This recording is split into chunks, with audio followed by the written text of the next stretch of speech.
Aujourd'hui, après avoir plongé dans les arcanes du géant de la communication Havas et après avoir visité les coulisses de Petit Bateau, nous nous glissons dans l'univers d'un des fleurons français du bricolage, Leroy Merlin. Rappelons les faits. Leroy Merlin, c'est 23 000 collaborateurs et des enseignes en première ligne. Alors, pour découvrir cet univers, notre guide d'aujourd'hui sera Thibaut Galli-Dejean, responsable du pôle EdTech. C'est la première fois que je vois l'intitulé de poste responsable du pôle EdTech. Et pourtant, je rencontre beaucoup de monde dans l'univers du learning. Alors, est-ce que tu peux nous expliquer en quoi consiste ton poste ?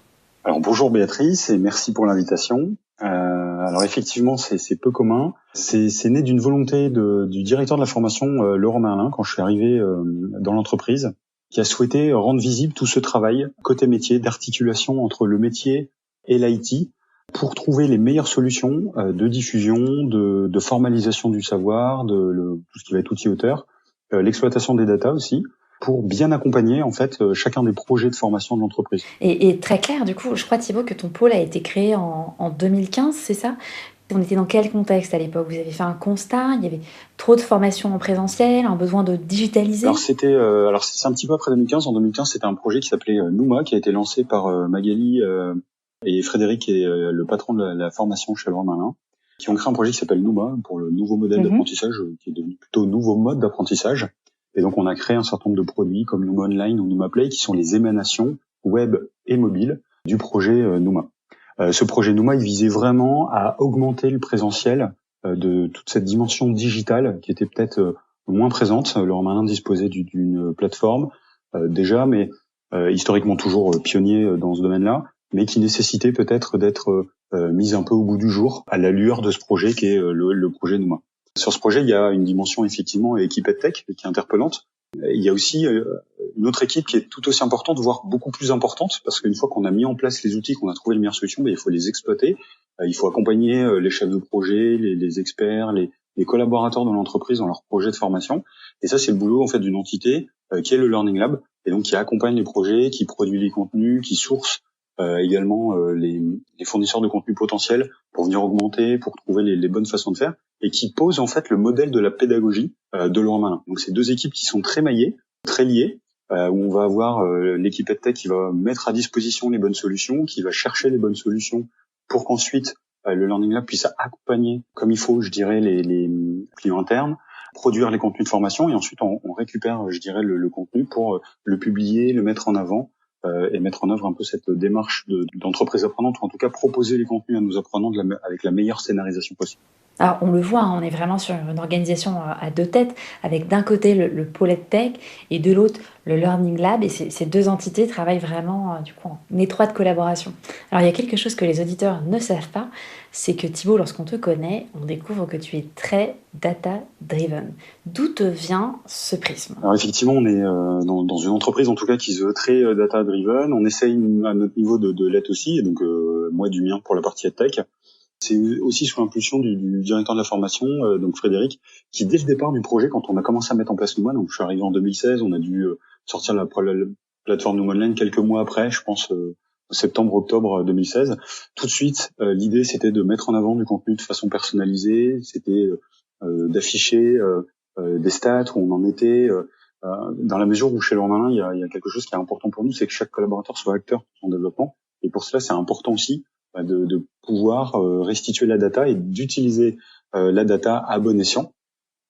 L'enjeu, évidemment, c'est de proposer aux apprenants la meilleure expérience possible. Oui, parce que vous avez une contrainte très forte, en fait, Thibaut. Vous avez l'essentiel de vos collaborateurs qui sont en magasin. Combien de temps est-ce qu'ils ont en moyenne pour se former ? Alors, effectivement, on a fait, quand on a lancé Nouma, on a étudié un petit peu les personnages, je dirais, qui correspondaient aux besoins de nos collaborateurs. Et en moyenne, un collaborateur a 4 minutes de disponible quand il n'est pas en situation de formation, c'est-à-dire il veut regarder quelque très chose. court. En moyenne, sur les magasins qu'on a regardés, c'est effectivement 4 minutes consécutives. Quand le collaborateur décide de se mettre en situation de formation, on va être plutôt sur du 20 minutes. Il a décidé de prendre du temps, ou son manager lui a donné un peu de temps, ils ont convenu de prendre un petit peu de temps pour se développer. Et à ce moment-là, il va disposer d'un temps qui est un peu plus long, qui est de l'ordre d'une vingtaine de minutes. Et du coup, ça nous oblige finalement à avoir une approche très pertinente, un peu comme peuvent le faire des plateformes de streaming dont on parle beaucoup, dont on a en tout cas beaucoup parlé. L'enjeu, c'est bien que le collaborateur, quand il arrive sur les plateformes de formation, il trouve tout de suite le bon contenu. Et donc très vite, je me souviens d'échanges qu'on avait eu au lancement de la plateforme en 2016. L'enjeu, c'était bien de se dire comment est-ce qu'on fait pour personnaliser à la connexion chaque collaborateur et des suggestions qui soient pertinentes, parce que on sait que c'est un collaborateur qui travaille en peinture, etc., etc. On lui propose le bon contenu. Il a fait tel contenu, donc du coup, ça va être tel contenu qui va être pertinent. Donc il y avait vraiment cette approche d'utiliser les datas qui sont nombreuses, puisqu'on utilise un protocole qui s'appelle XAPI, qui est très verbeux, mais qui est en même temps très riche quand on arrive à l'exploiter, et qui nous permet aujourd'hui de comptabiliser que nos apprenants ont consommé un peu plus d'1 million de capsules à ce jour, depuis qu'on a lancé la plateforme Numa Online. Ah oui, c'est énorme. Dont c'est bien. Alors on est 23 000, donc il faut peut-être relativiser ce chiffre qui est grand, mais effectivement c'est bien. On parle bien des capsules terminées, dont 15 à 20% l'ont été en situation mobile only. Et donc l'enjeu effectivement, c'est que tous ces contenus soient tout de suite utilisables par l'apprenant, en tout cas qu'il ait connaissance du bon contenu au bon moment. Et c'est pour ça qu'on utilise les datas, dans la mesure où je pense que le contexte a vachement évolué finalement depuis quelques années. On est passé d'une approche il y a une dizaine d'années, on envoyait un mail, le collaborateur devait se former, etc., etc. Et aujourd'hui, on est plutôt dans une approche très marketing, un peu e-commerce finalement, où l'enjeu c'est de proposer le bon contenu au bon moment pour le bon collaborateur, et faire en sorte qu'effectivement il trouve tout de suite le bon contenu. Donc on voit qu'il y a d'énormes enjeux, à la fois sur la recherche de contenu et sur la suggestion de contenu pertinente. Et je trouve que du coup c'est une problématique qui est très intéressante, parce qu'il y a beaucoup de savoir ailleurs. On est sur du marketing, sur du web, avec beaucoup de data créées par nos apprenants, par toutes les activités et tout ce qu'ils partagent sur la plateforme. C'est vraiment intéressant, parce que là, pour le coup, on est vraiment dans une approche de la formation qui est très marketing finalement. On est data-driven, on pense en fonction de la data, on push vraiment du contenu qui est ultra personnalisé. Et on est aussi, je dirais, vraiment sur les codes du marketing qu'on peut retrouver dans d'autres secteurs d'activité. Par exemple, le Learning Hub dont on parlait tout à l'heure. Il y a un collaborateur en particulier qui je pense qui est Hubert, qui produit des teasers à chaque fois qui sont bluffants. Les gens les voient, il en a fait un sur une musique connue d'Imagine Dragons par exemple, qui est top, qui crée de l'engagement. Ils vont créer ces teasers-là, les pousser sur les web TV, donc sur des télés qui sont en magasin. Ils vont créer des médias d'engagement qui vont contribuer, en plus de tout ce qu'on peut faire un peu traditionnellement, les notifications push, les mails, les notifications lors de battle. On a quelques usages qui sont un peu différenciants, qui vont créer de l'engagement par essence. Bah aussi de compléter ça avec tout un arsenal un peu marketing, par exemple de teasers vidéo, de petites capsules pour donner envie aux collaborateurs de découvrir le sujet. Et puis une fois qu'il est dans le sujet, ça va être la construction pédagogique qui va faire qu'effectivement il va avoir envie d'aller jusqu'au bout, ce qui va nous permettre d'atteindre par exemple des taux de complétion qui sont relativement importants, qui sont de 72% aujourd'hui sur situation mobile only, et qui sont de l'ordre sur le web de à peu près 24%, sachant que sur le web, il faut prendre en compte qu'il y a un facteur un peu de pick and learn, c'est-à-dire que qui est beaucoup plus important qu'en mobile, où nous apprenons, en tout cas c'est ce que nous disent les chiffres, vont être davantage dans une perspective de pick and learn, c'est-à-dire ils vont aller consommer les quelques contenus qui les intéressent. Ils butinent au gré des envies. Ouais.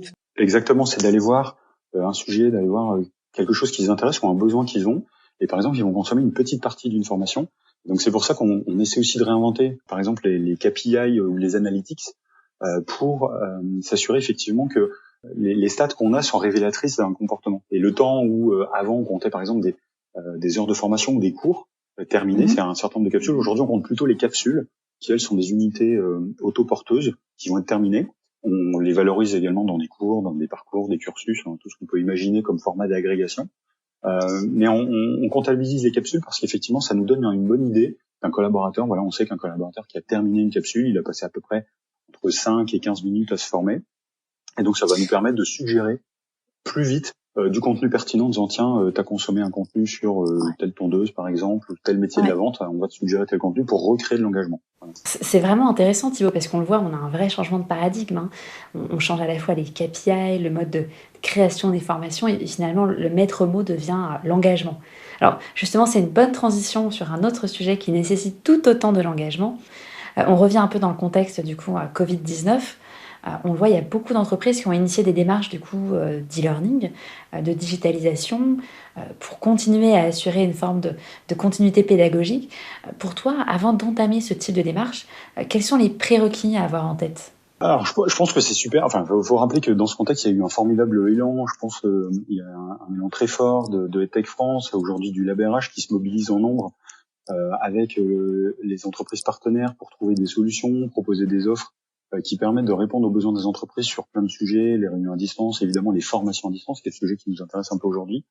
Je pense que le premier, c'est de pas oublier que, particulièrement pour les entreprises qui étaient peut-être un peu moins présentes sur le secteur du digital learning, sur l'apprentissage asynchrone, c'est de pas oublier que les apprenants, ils sont peut-être pas habitués à apprendre tout seuls.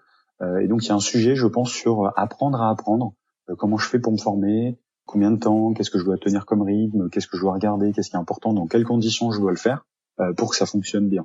Alors ensuite, je pense qu'il y a un sujet sur trouver les bons contenus qui vont parler aux collaborateurs, qui vont lui permettre de nourrir son employabilité, qui vont répondre à ses attentes, à ses besoins. Et on voit apparaître de plus en plus de dispositifs avec du suivi ou des choses comme ça qui vont permettre malgré tout d'humaniser cette formation. Je pense que le temps de l'e-learning est mort. Du digital learning ne fait que commencer. Je pense qu'on vit en ce moment toute l'importance que prend le digital learning.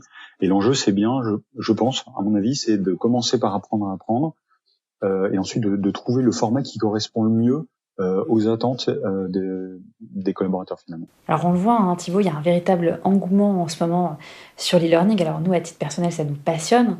Mais si on prend un peu de recul, justement, quel est l'impact de ce confinement, de cette crise sanitaire sur notre expérience apprenante et notre façon finalement d'utiliser, de consommer de la formation ? Alors, je pense que le Covid, c'est quelque chose qui évidemment a des conséquences extrêmement néfastes. Et je pense que ça s'arrêtera pas au déconfinement, malheureusement. Malgré tout, j'essaie de voir dans cette période aussi une opportunité, peut-être de développer le digital learning de façon différente. Après, dans le contexte actuel, forcément, on a vécu une période très faste pour le digital learning, où forcément, par les mesures de distanciation sociale, par ces mesures-là, forcément, on a mis beaucoup l'accent sur les modalités en ligne, qu'elles soient synchrones ou asynchrones. Et c'est vrai que, de fait, le présentiel est un peu mis de côté. Je pense que l'enjeu à la reprise, ça sera effectivement de bien mailler l'ensemble et de trouver la bonne articulation, pour mailler ces dispositifs de digital learning que je trouve extrêmement vertueux, dont je suis l'un des premiers promoteurs, avec les dispositifs de formation présentielle, pas forcément plus traditionnels, mais en tout cas qui vont permettre, par exemple, aux collaborateurs d'apprendre à un certain nombre de choses, de poser par la pratique, poser des fenêtres, etc., etc. Et ça s'apprend pas qu'en digital.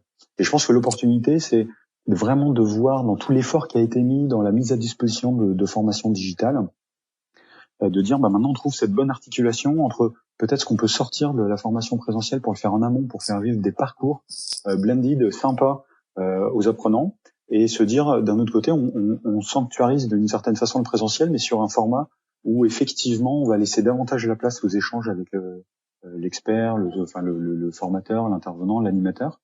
L'e-learning a aussi ses limites et n'est pas toujours inclusif. Effectivement, je pense que c'est un peu alors c'est ce qu'on vit dans plein de secteurs. Alors le domaine des tech est large, hein, il n'inclut pas que la formation professionnelle, ça départ plutôt d'ailleurs les technologies de de l'éducation.